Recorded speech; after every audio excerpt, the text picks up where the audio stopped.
Ahoy there, Captain Benzie here, coming at you with another ship fitting guide for EVE Echoes. In today's video we're going to be taking a deep dive into the Blood Raider Covenant Ashimmu, which is one of the pirate faction cruisers. Very potent ship with some very unusual abilities. We're going to have a deep dive into how this ship works, what its attributes and fittings are, different ways that you can fit this, and then how to actually use it in combat with a little bit of a showcase towards the end. Now I do apologise if the audio goes a little bit funny, or if you can hear some unusual noises in the background. I am out at Masuna fishing camp at the moment, so we're right in the middle of the Zimbabwean bush, and of course I have all the technical difficulties that accompanies such an awesome place to be. Anyway, if you do enjoy this video, let me know by hitting a like on it, subscribe to the channel for all things EVE Echoes, ding that notification bell so that you never miss an upload, and of course let me know in the comments section down below what ships and topics you want me to cover in future videos. If you want to go the extra mile to help support this channel, you can also do so by joining us on Patreon. Details are on screen now in that little silver bar down below, and of course in the video description. All that said and done then, let's talk about the Blood Raider Covenant's Ashimmu. The Blood Raider Covenant are one of the 5 pirate factions currently available in EVE Echoes alongside the Angel Cartel, the Serpentis Corporation, the Guristas Pirates, and Sanchez Nation. And the Blood Raider Covenant are mainly found in Amarr Empire space. If you're drifting through the Amarr Empire and you open up your Cosmic Anomaly tab, you will start to see things like Blood Raider Covenant anomalies, the different combat anomalies for those, and if you head out into Nullsec, you might even be lucky enough to find a Blood Raider Covenant Dead Space anomaly. If you and your friends can clear that Dead Space anomaly, amongst the loot you should start finding Blood Raider Covenant debris, and you can use that debris to reverse engineer the blueprints for the Crew Ore, the Ashimmu, and the Balgorn. And of course it is the Ashimmu that we're going to be talking about in this particular video. Now I've talked about the Blood Raider Covenant before in the Crew Ore video, and I do recommend checking that one out as well, because the Ashimmu is essentially just an oversized Crew Ore. Basically the Blood Raider Covenant are religious zealots and extremists who were kicked out of the Amarr Empire for being sick, twisted little puppies, and as the name Blood Raider Covenant might suggest, they have a bit of a fixation for your blood. They like to do blood sacrifices, blood rituals, drink blood, paint the walls with blood, drain their victims of blood, and it's that idea of draining your opponent's life force that carries across here into their ships and makes these absolutely terrifying at capacitor warfare. Basically, the Crew Ore, the Ashimmu, and the Balgorn are designed to turn your ship into a floating space brick that is completely helpless as they rip you apart. The Blood Raider Covenant essentially are kind of like the boogeymen in the Amarr Empire. The stories of the Blood Raider Covenant are told to children, kind of to get them to behave. And as it says at the bottom here, I love the description here on the Ashimmu. Where are we? The Ashimmu is known by all as a harbinger of all things that are worse than death. This is one of the few things that small children and capsule pilots generally agree upon. Basically, a lot of people don't even believe that the Blood Raiders actually exist until they turn up at your home station and utterly obliterate everything, and you become witness to the horrors within. And yeah, they are just not nice people. I do actually like how the Ashimmu looks as well. It's like a little bit like a spearhead, very cool, very narrow ship, and it kind of has that little smiley face there that the Crew Ore had as well. Anyway, under the trait description, the Ashimmu itself has that roll bonus, as with all of the other Blood Raider Covenant ships, of a 100% reduction to the Energy Nosferatu overload penalty. Now, if you've watched my video on how your capacitor works, especially the end section about capacitor warfare, you'll know that Nosferatus normally can only drain from a target ship if the target ship has a higher percentage of its capacitor remaining than you do. It doesn't matter how big that capacitor normally could be, or what that percentage represents in terms of actual gigajoules. If they have a lower percentage capacitor than you do, if they're at 49% and you're at 55%, you cannot drain from them. This roll bonus overrides that. If they're at 10% and you're at 100%, your Nosferatu will continue to drain and transfer capacitor energy out of their capacitor and into yours. If we then have a look at the other roll bonuses, now normally a faction cruiser benefits from advanced cruiser command and then advanced medium weapon operation. So for example, the Cynabal has advanced medium cannon operation and the Vigilant has advanced medium railgun operation. Here on the Ashimmu, that's a little bit different. It's advanced electronic warfare, and I am hoping that one day we move the Stasis Web of Fire, the Warp Disruptor, and the Warp Scrambler out of electronic warfare and into propulsion jamming, where it belongs, and then we can rename electronic warfare as capacitor warfare and give some bigger bonuses in there to just the Nosferatus and neutralizers, but hey, that's a wish for a different video. In this case, the Advanced Electronic Warfare skill, every level you train gives you a 15% increase to the energy Nosferatu efficiency. That's the amount of energy that is transferred from one ship to another. 15% increase to energy neutralizer strength, the amount of gigajoules that are neutralized out of the enemy's capacitor, and a 20% increase to stasis weapon fire optimal range. So at full level 5 training here, you're looking at a 100% increase to your stasis weapon fire optimal range. That gives you double the range you'd normally have. If it's a 15-kilometer web, it's now a 30-kilometer web. And then both 75% increase to the efficiency of an energy Nosferatu and 75% increase to the strength of an energy neutralizer. This means that the neutralizer and the Nosferatu are very good at draining your opponent's capacitor very, very quickly. If we look at the bottom here then, Advanced Cruiser Command being the other skill, 12% increase to medium laser damage, and a 7.5% increase to medium laser tracking speed, 37.5 extra tracking speed, 60% medium laser damage at Advanced Cruiser Command 5, which you really should have if you're flying faction cruisers anyway. Ultimately then, that is extra laser damage, and you can track faster, so smaller moving targets, faster moving targets, etc. Are easier for your turrets to hit. Looking then at the attributes and fittings. Here you can see that the Ashimmu has one drone tube that can launch either small or medium drones. We've got 5 high slots, 4 mid slots, 4 low slots, 3 combat rigs, and 3 mechanical rigs. Now, the 4 mid slots there actually fixes a problem that the crew war had, and that's that if we have a look here at Advanced Electronic Warfare, of course we've got bonuses to Nosferatu, to Neutralizer, and to Weber Fire. That's 3 different mid slot modules there. Obviously, if you want to go into PvP, where things like the Neutralizer there are going to be useful, then you need something like a Warp Disruptor or a Warp Scrambler, which would take a 4th slot. The crew war only had 3 mid slots. Here, the Ashimmu does have 4, so you can have one of each of those systems if you want. Very, very useful, very nice little thing to have there. Now, talking about fitting things to the ship, the power grid output of the Ashimmu, 1162, is pretty monstrous. That is a big power grid for a cruiser, and that actually allows us to fit a very interesting module here. We can upgrade, rather than just using a medium neutralizer, we can go all the way up to a large neutralizer, which again just gives the Ashimmu even more of a terrifying threat once we hit combat in PvP, and we can just flatten the opponent's capacitor. Now, 860 cubic meters of cargo hold. Again, this is something a lot of people overlook on different ships, but if you're doing this for PvP, for PvE, for example, then obviously the larger your cargo hold, the less time you have to spend going back to stations to drop off the loot. If you've got a large cargo hold, you can finish an encounter, grab all of the loot, and then just go straight on to the next one. Ultimately though, you're not going to be doing any mass cargo running here in an Ashimmu. It just means that you can be looting those medium and large modules, especially in PvP as well. If you take out another cruiser, you can loot everything and then just keep moving on to the next target without having to go and unload. Defensively speaking as well, the Ashimmu is not bad at all. 21,085 on the defense, most of which is in its armor, 6,415. Now, interestingly enough as well, you'll notice that the resistance profile here for armor includes a 19% resistance to explosive damage rather than the usual 10%. That's thanks to this being a Blood Raider ship. They all get that little additional bonus there to the explosive resistance on their armor.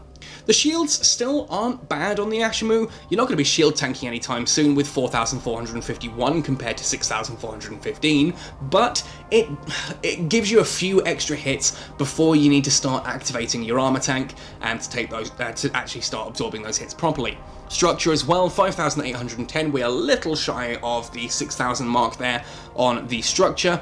Is fairly solid. It means if your armor tank isn't quite capable of holding, and it's not going to be a stable armor tank, you know, you are taking more damage than you can repair, it will dip into your hull briefly, but you've got a good amount of hull there to actually start taking that damage, at which point you can start killing off your opponent's ships and start actually, or just flattening their capacitor if it's a PvP ship that is just out DPSing your tank.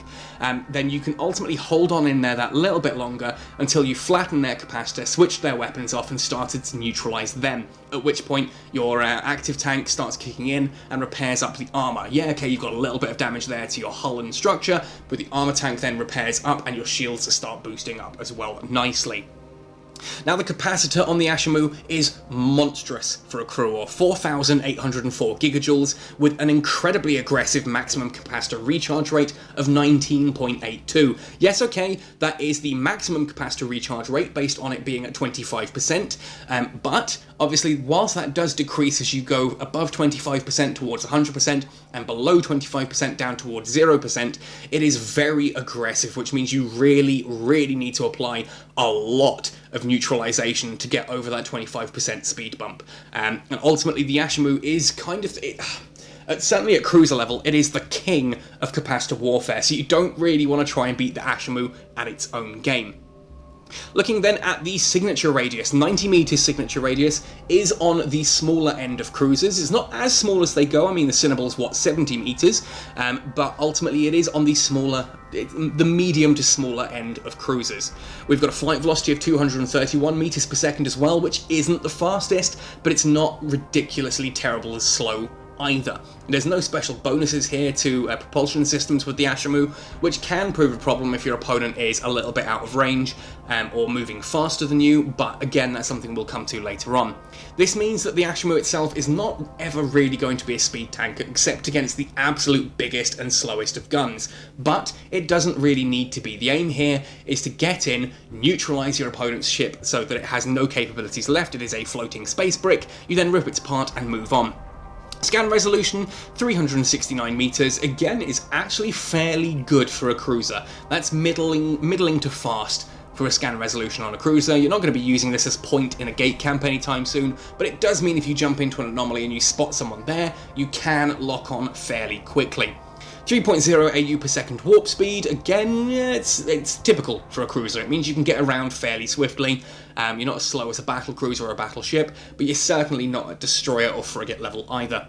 Finally then, we've got a very large mass, but with a good inertia modifier. This actually means that the Ashimmu is a little bit more maneuverable than some of the other cruisers out there. Anyway then, that's kind of the Ashimmu in a nutshell. We are very much looking at a ship here that is going to be going full-on capacitor warfare with medium lasers, has decent amounts of survivability so that it can hold on long enough to flatten the opponent's capacitor, and then it kind of goes from there. It's nothing overly special in most of its statistics. Like, there are tankier cruisers, there are faster cruisers, there are smaller cruisers. Ultimately, the Ashimmu, it's not what you see on paper, looking at its stat sheet, that makes it terrifying. It's its capabilities in combat. As with any ship in EVE Echoes, if you're training into flying an Ashimmu, the first skills you should be looking to max out are the ones that are named in the ship profile, the ones that you get direct bonuses from. Now, with the Ashimmu being a faction cruiser, the first of these is, of course, Advanced Cruiser Command. Get this to level 5. Even if you get like the basic Cruiser Command to 4, then straight into Advanced Cruiser Command, get that to level 5, because the difference between having level 5 and level 4 isn't just the skill bonuses you see here, but it's what you get from the ship. So for example, in the case of the Ashimmu, that is the additional 12.5% damage to your medium lasers. Having Advanced Cruiser Command 5, that's a full 60% additional damage to your lasers. At Advanced Cruiser Command 4, that's only 48% additional damage to your lasers. That is a big fall off and a big difference. Get that skill all the way up to level 5. In addition, of course, the skill itself gives a reduction to your cruiser's inertia modifier, plus an increase to the cruiser velocity, and that happens both at basic and at advanced here, as you can see. Now, what this means is that the inertia modifier, the lower the inertia modifier, the faster a ship is able to accelerate, decelerate, and the tighter an orbit it can maintain. Cruiser velocity is always nice to have as well, because it means you're moving that little bit faster. That helps mitigate some damage, and helps you move around the battlefield and maneuver between ships that little bit quicker too. Of course, the second skill relative directly to the Ashimmu is Advanced Electronic Warfare. Not only does this increase your Nosferatu and Neutralizer strength and efficiency by that 75%, not only does it, of course, double the range of your stasis webifier if it's fully trained, here from the skill itself as well, you're also getting additional optimal range and accuracy fall-off to your energy neutralizer, plus a reduction to the amount of capacitor required to operate a warp scrambler. And at basic electronic warfare as well, you'll see here you're getting a reduction to stasis webifier and warp disruptor capacitor need, and the Ashimmu is probably going to be using a stasis webifier, so making it that little bit cheaper to keep it operational is always a nice thing to have, plus additional range to the energy Nosferatu and energy both in optimal and accuracy fall-off. Well worth training, and I should probably get that 5th skill up there to get the full benefit from this one. Now, beyond that as well, as I said, the Ashimmu's main goal is to outlast its opponent's capacitor. Your win condition in a PvP fight is to flatten their capacitor. Even if you're nearly dead at the point that they shut off, as long as you can get them to shut off, then you will win that fight. If you shut down their capacitor and they're using lasers or railguns, for example, that's it. There is nothing they can do. If they're scrambled, if they are shut down, then their tank is off, their weapons are off, their propulsion systems are off, there is nothing they can do to escape you, and it doesn't really matter what kind of damage you're kicking out, as long as you can get them to the point where they have no capacitor left. This means outlasting any damage that your opponents fire at you, and ultimately, I would mainly go here for Cruiser Defense Upgrade. What this skill does as a flat part here is increases your shield, armor, and structure by 500 hit points. Now, the additional structure is nice to have, but it's mainly the shield and armor that's the key point here. Having bigger shields, having bigger armor, means it takes a lot longer for them to start getting you into structure, at which point you can repair those up all quite nicely, and it just means that you've got extra hit points for them to get through before you need to disengage. And if you can flatten their capacitor before you need to disengage, as I said, that is game over for them. And once you start hitting Advanced Cruiser Defense Upgrade, this becomes percentile based. Rather than just 500 flat extra on top, you're now getting 25% extra shield, 25% extra armor, and 25% extra structure. All about outlasting your opponent, very useful. Again though, we are an armor tank, that means armor operation is always going to be a nice skill to have as well. This means our armor repairers activate that a little bit faster, it reduces their activation time by 15% across the board, and reduces the amount of capacitor required to fuel them by 15%. Finally then, armor hardening is another very useful skill to have, and you do get this actually as a skill chip from Advanced Tutorial level 9. This reduces the amount of capacitor required to run an armor hardener, whilst also increasing its activation time. That means you've got a longer time between payments, and the payments themselves are smaller. Very, very useful. Navigation systems are nice to have, but certainly not necessary for the crew war. As I said, it's a fairly slow ship. If you can get it into engagement range and then flatten your opponent's capacitor, they can't run away anyway, so you don't need to worry too much. It's nice to have though. Additional afterburner velocity or additional micro warp drive velocity as well, plus reducing the amount of capacitor required in order to operate those. Finally then, because this is a laser ship, we are going to be looking at medium laser skills. You can see here I'm training into Advanced Media Laser Operation 5.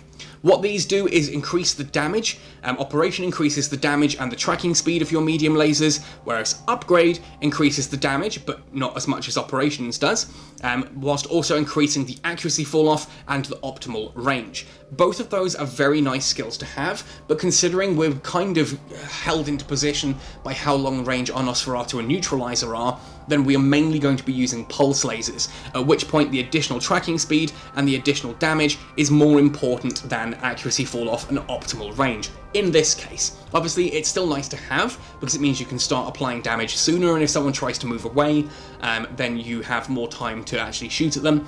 Plus, both the Operation and Upgrade, once you hit Advanced, start increasing your heatsink activation time. If you are going to fit a heatsink on, this is a nice little bonus to have. Now, speaking of what we're going to fit, etc., let's go and actually have a look at fitting the Ashimmu. For this video, I need to give a humongous thank you and shout out to both Burial and to Rentoga for supplying this Ashimmu. Seriously, this needs to be the biggest thank you and shout out I think I've ever given in the entire history of this channel. I logged into Discord one day and I had a message from Burial basically saying, "Hey Captain, which of the faction cruisers do you like most?" And I said, "It's the Ashimmu, why?" And she said, "Oh, great, we've got one in the oven for you, hope you enjoy it." What? Donated an Ashimmu. Seriously guys, thank you so much. It is my favourite of the faction cruisers. I love this ship so much. I've been saving up for one, so thank you ever so much.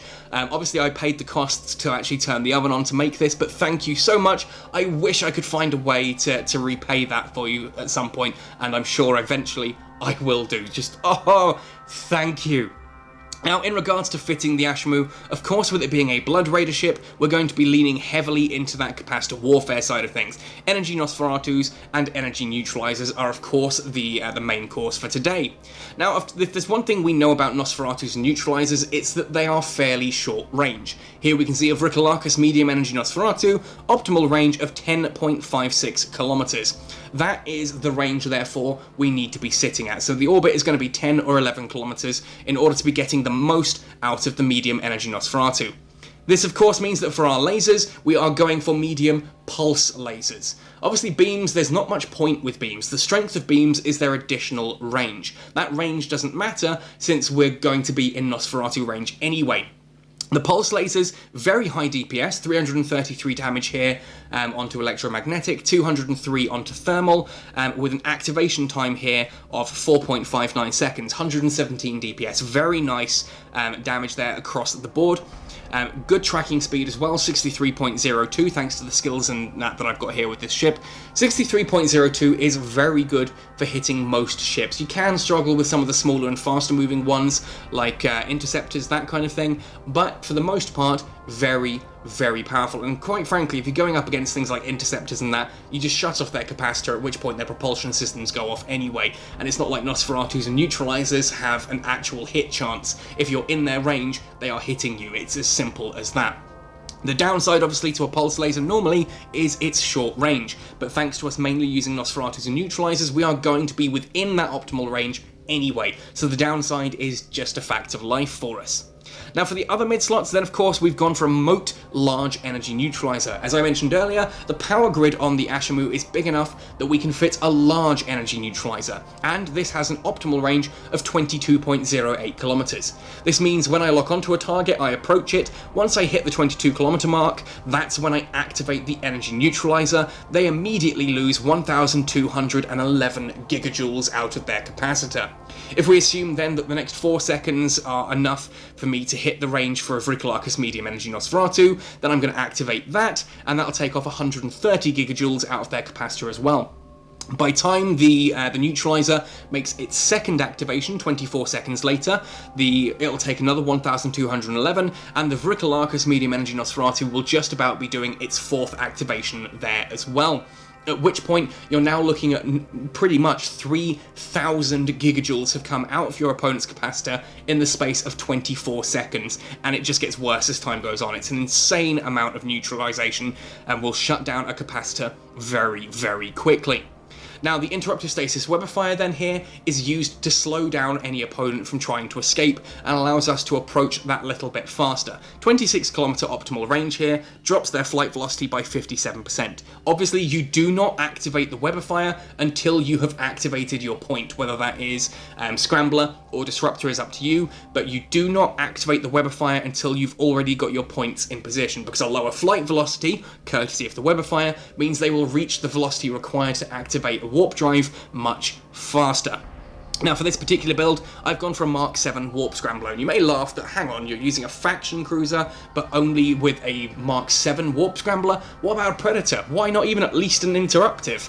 Well, in fairness, Interruptive is theoretically where I'd go to get the full 4 points of Warp Jammer strength, but Predator I just don't see as worth it, especially on a ship like this. We're going to be in 10 to 11 kilometer orbit anyway, and as you can see, that is sufficient here for the Mark 7 Warp Scrambler. I don't care that the Predator has a 15 kilometer range for its Scrambler, because I'm going to be sitting at 10 to 11 anyway.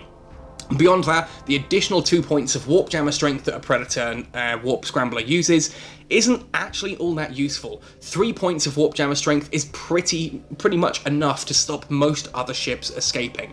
Literally, the only things that are going to be able to escape for that are ships that are not interested in PvP at all and are fitting for things like mining or industry, and thus aren't particularly lucrative targets for the Ashimmu anyway. So, you know, it's kind of, the Mark 7 is sufficient for our needs. Why would we go further higher?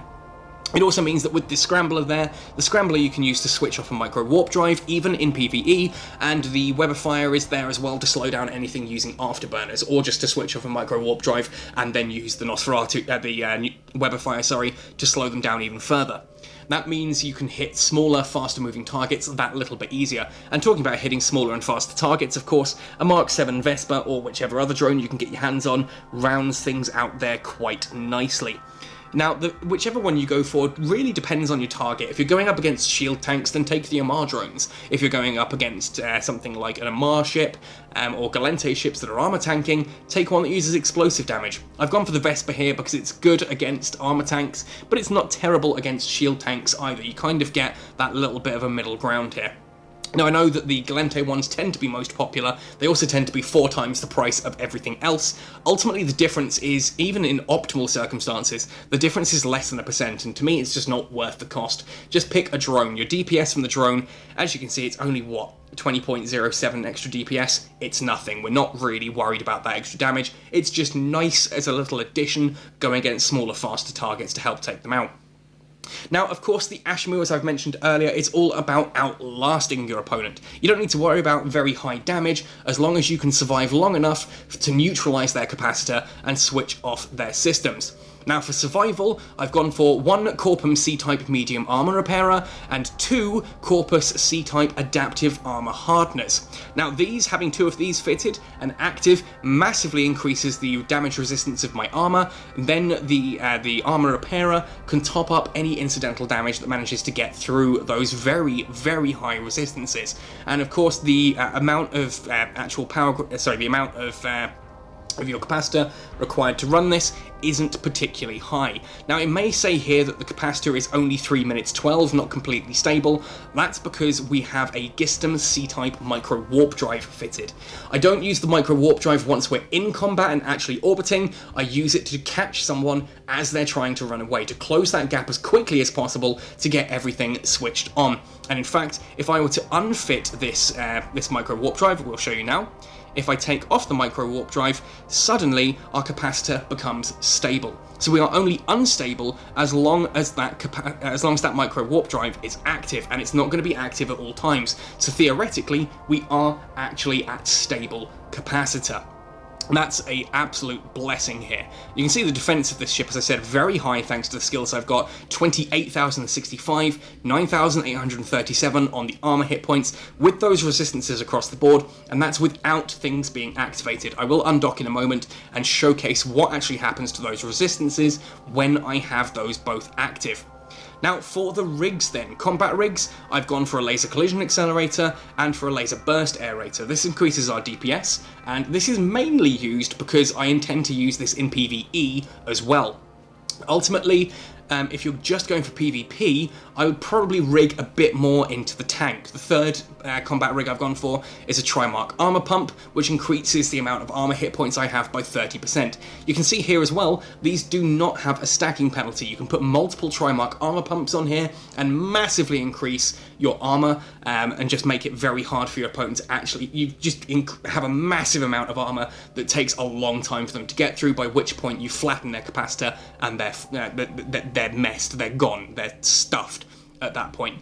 Theoretically, you could swap out the burst aerator or the collision accelerator for something like one of the ones that makes your armor hardener cycle faster, or you could go for one of the ones that increases the amount of armor repair that an active armor repairer does. Either way, additional tank can be a good thing if you're not too bothered about using the Ashimmu for PvE. Obviously, the higher its damage, the quicker you can clear anomalies and the more ISK you can make. And typical, I'm losing connection. As I said, out at a fishing camp at the moment, things are a little bit dodgy on the Wi-Fi and on my mobile data here. Now, for the mechanical rigs then, auxiliary thrusters 2, again, this is to combine with the micro warp drive to close that gap as quickly as possible. Obviously, I want to get right up into my opponent's face, I want to activate those neutralizers and Nosferatus so that I can shut them down. And ultimately, I only ever really need 1 or 2 cycles of the micro warp drive to get to that range. But the additional flight velocity just helps me achieve that a little bit better, and once I'm in range, helps me speed tank a little bit more. It's not a speed tank, it's reducing the amount of damage you take. Beyond that as well, semiconductor memory cells, I have 2 of these fitted here for a bigger capacitor. Bigger capacitor means we recharge even more aggressively, and I can keep everything I need running that little bit faster. Now, you saw if I take the micro warp drive off, that this ship does become completely capacitor stable.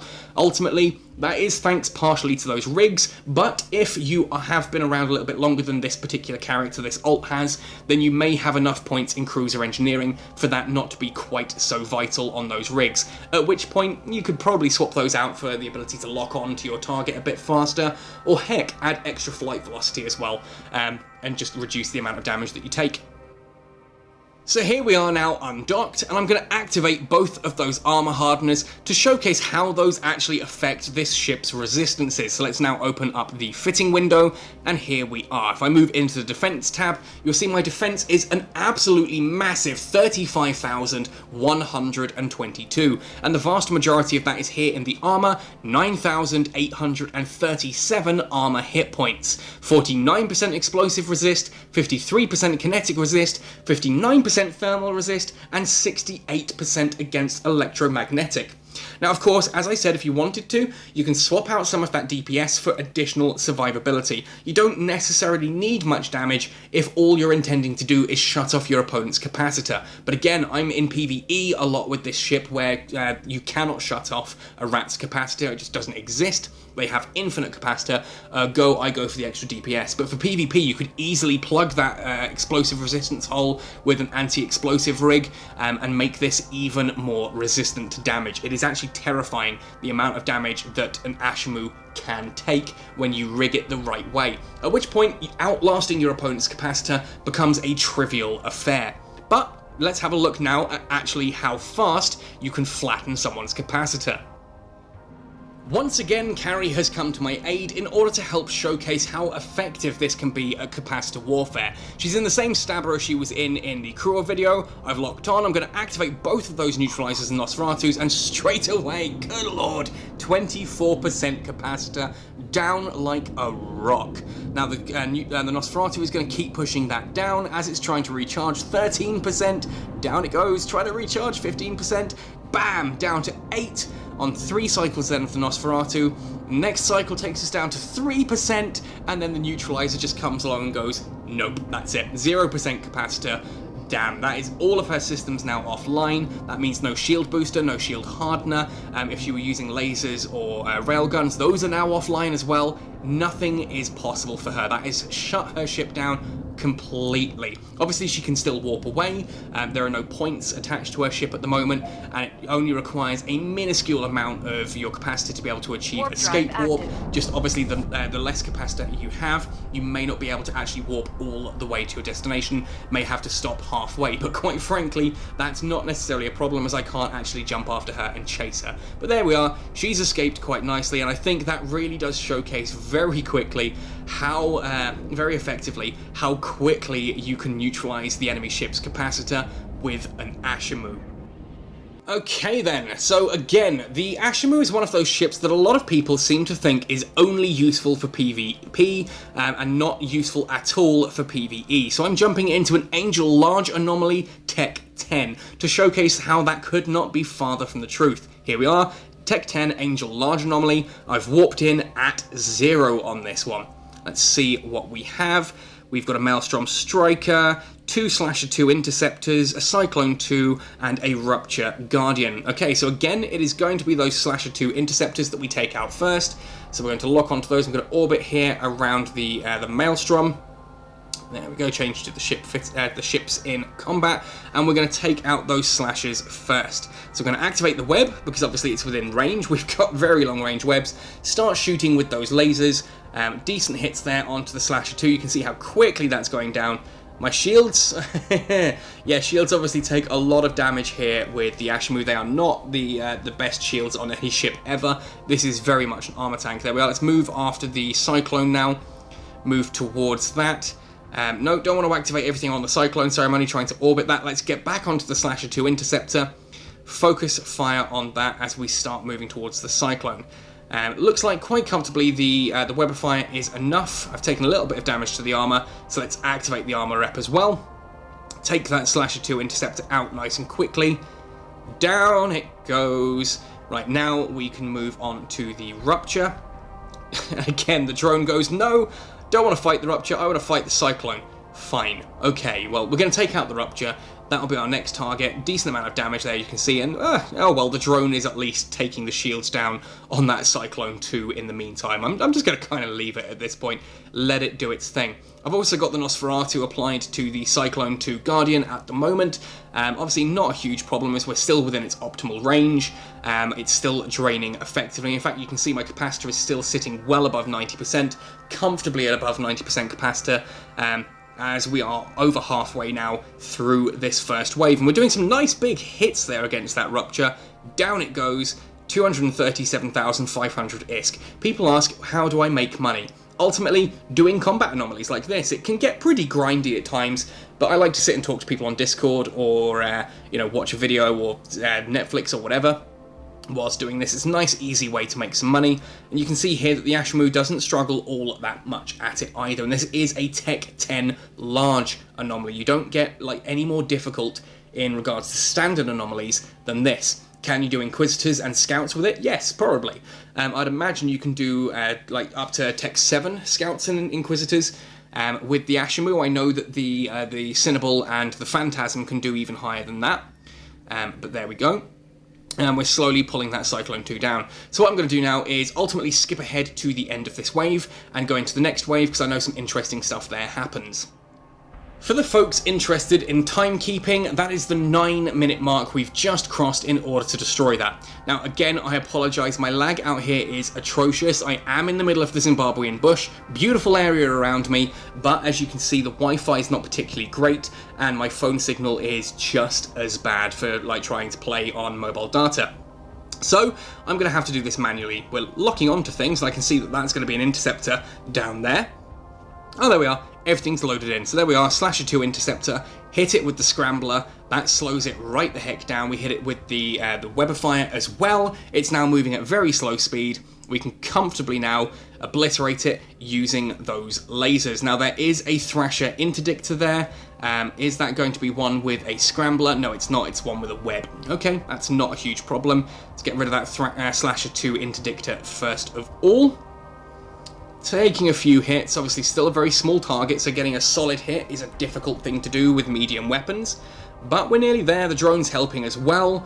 Down it goes. Next up then is going to be that Thrasher Interdictor. Doesn't need to be, it can be any of the smalls really at this point, but it's more the fact that I haven't got a lock on the Slasher 2 Interceptor, the second one yet, so I can be firing at the Thrasher Interdictor in the meantime. You can see that my armor is not, like, it's not faltering at all, and with the Nosferatu running as well, we're not really losing anything in regards to capacitor. I'm sitting comfortably, 75% capacitor, it charges up nice and quickly, nothing's really chewing it all that much, and once I've taken out these smaller ships, the Slasher 2 Interceptors, the Thrasher Covert Ops, that kind of thing, I can start to actually switch off the Webifier, the Scrambler, and focus on just having my lasers, drones, and tank running, at which point the capacitor is just going to recharge up that little bit faster. Anyway, folks, again, I think that does kind of prove my point and showcases quite comfortably.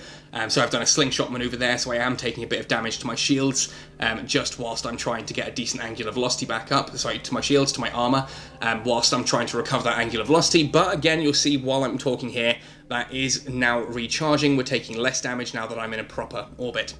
Anyway, I do hope that has demonstrated things quite nicely. The Ashimmu is by far my favourite of the faction cruisers. Well, I say by far, the Cynabal's not terribly far behind. I really enjoy the Ashimmu. This is an amazing ship. Very, very powerful, potent, scary, terrifying, whatever word you want to use for PvP. I would argue that the Ashimmu is probably the absolute queen in regards to PvP.